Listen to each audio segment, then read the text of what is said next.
Ayan, kinansela na ng Intellectual Property Office of the Philippines ang trademark registration ng Television and Production Exponents Incorporated o TAPE Incorporated sa pangalang Itbulaga at EB.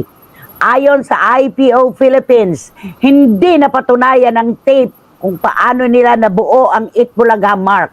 Samantala, nakapaglabas naman ng testimonya at eksplanasyon ang mga petitioners na sina Tito Soto, Vic Soto at Joey De Leon kung paano nila binuo ang Itbulaga, kaya sa kanila pabor ang desisyon.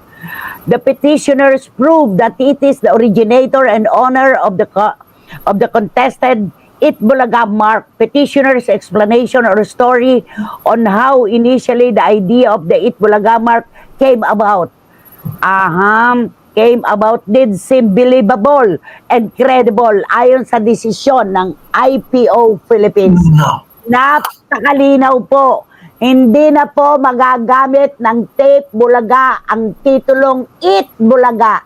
Kapag si Christopher Min po ang magsabi, totoo po yan. Pinansila na po ng IPO or ng Intellectual Property Office ang Itbulaga trademark. Pag na-grant na po ang Itbulaga na trademark sa TVJ, malamang hindi na po pwedeng gamitin ng TAPE Incorporated sa GMA7 ang titulong Itbulaga. Pwede magpalit na po sila ng bagong title ng noontime show. Abang-abang po tayo sa mga mangyayari.